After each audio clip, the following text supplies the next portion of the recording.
You know what? I can't believe we almost went an hour. I didn't ask you about this, but I know one guy that you're big on, and it's actually I think one of the reasons I found your channel was Oscar Collazo. You know, Ooh. I know right now he's flashing them skills where I'm looking at him sometimes and I'm like, yo, he might just be the best Puerto Rican fighter right now.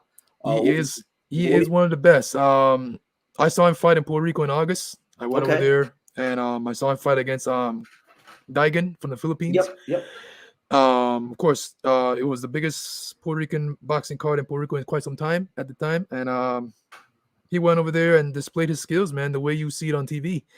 You know, the excellent counters, the excellent jab, the boxer puncher that he is, a warrior. The first time I saw Collazo fight was against Vic Salvador Okay. in California at the Yeah. Staples Center at the time it was. And But you went or no? no, I saw it on Oh, TV. That's okay. the Okay. first time I saw it. Okay. No. So that fight showed me how good Collazo really is because he showed everything you wanted to see in the fighter in that fight. He got dropped, he got up, he returned the favor excellently with combinations, came after Vic Salvador with a vengeance, man, and responded well the way you want to see a fighter respond. And he just went tooth and nail with Vic Salvador, got the better of the exchanges, and won a decision. Very competitive decision. And that showed me he's going to be a future world champion. And here we are. He is world champion. I don't know what it is about Vic Salvador. He seems to give everybody hell because same thing when he fought Kosai Tanaka all those years ago. Gave him hell. Vic Salvador, yeah, he's no slouch, man. He's a veteran. He's still ranked actually in the WBO. Mm-hmm. He's still ranked, and you can, if you watch him fight, you can see why he can upset anybody at any given night. He's got power in both hands. He's got good timing. He's very quick on the shot, on the trigger, and he's a veteran. He knows if you fall asleep on him, he can put you out. No, he definitely can. I think it's good too with Oscar. You know, with Oscar Collazo that he got big time promotional backing. Like he's got Miguel Cotto behind him, and then he's also being co-promoted by Golden Boy Promotions, and they seem to have like a plan for him. So that's a good thing too. Because a lot of guys at 105 can't seem to get that push from the promoters because he gets overlooked. Yeah, they definitely helped him get to that world title shot against Melvin Jerusalem. That was a big opportunity for him, big fight. And they pushed him, man. They really gave him that drive, that support, and they were really happy for him when he won the belt. De La Hoya was on the apron like, "Yeah, you did it."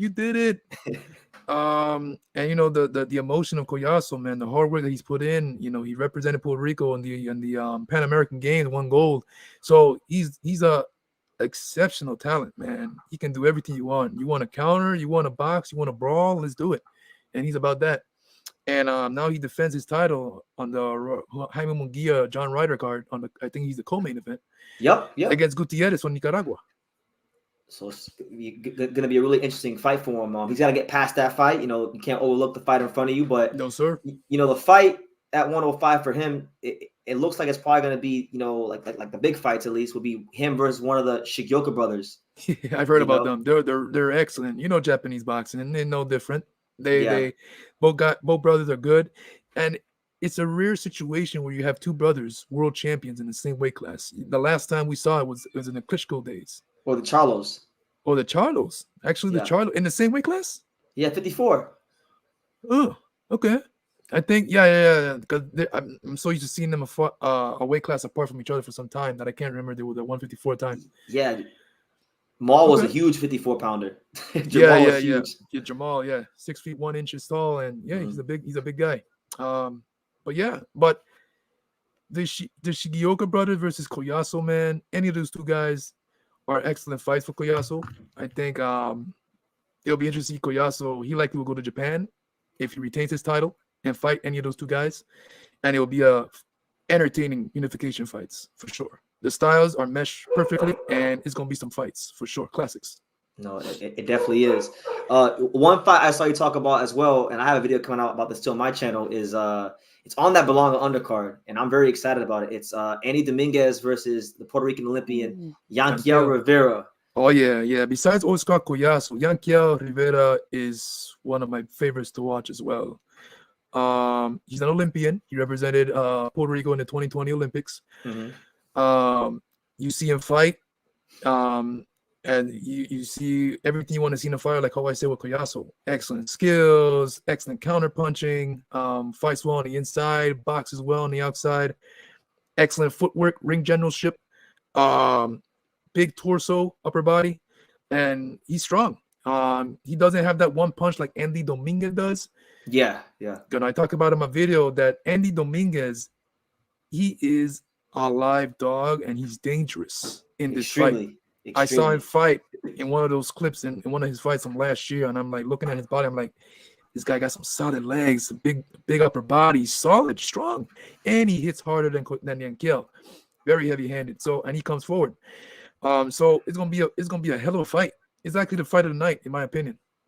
No, I think it is a fight of the night, and I'm a huge Andy Dominguez supporter. I've even went as far as to say that I think he's the best fighter in the Ismail Salah stable. And I've been saying that for a couple of years now. That's a big. And I'm gonna tell you why, because I had a chance. I'm gonna say like 2021 and 2022, both those years, I was like, I damn near like lived in Las Vegas. It felt like I was in and out of Las Vegas. So I remember going there. I saw him a lot, and I got to see him work and spar, and I'm like, man, this guy's something, and I would see him in the gym at the same time when like Ugas was there and Brian Mendoza and them kind of guys. And I'm like, yeah, I think he might be the most talented guy coming out the Salah's gym, but people just don't know about him yet. So I feel like this is where the rubber meets the road, because Yankiel is no joke. I've seen Yankiel. I mean, I don't know Yankiel as much as you do, but I've seen him fight, I think, twice. And obviously he's an Olympian. So he's got that pedigree. He's got that high IQ boxing pedigree. He showed it against the fight against Fernando Diaz. That was his first big step up. He went to decision with that fight. In that fight, he showed his skills, his mettle. And in his last fight against the Mexican, he was undefeated as well. I forgot. I think it was Robles, I think. Mm-hmm. And he dropped him in a fight that was really close. That was in New York, right? Was that the one in New York? Yeah. I It was at the what theater. card it was on. It was in. I watched that fight. I think it could have been on the card with Berlanga versus Quigley. I think. Yeah, it was. Yeah. It was it was deep in the card there. I don't think it was a co-main. I think it was before that. But he showed his mettle again, and here we are again against Andy Dominguez, against another undefeated Mexican, who has a chance actually to win this fight. If Yankiel drops his guard any second in this fight and gets catch with any of the shots from Andy Dominguez, he can be put on his back. It's gonna be curtains for him. Yes, sir. So, and here we are with another chapter of Mexico versus Puerto Rico rivalry.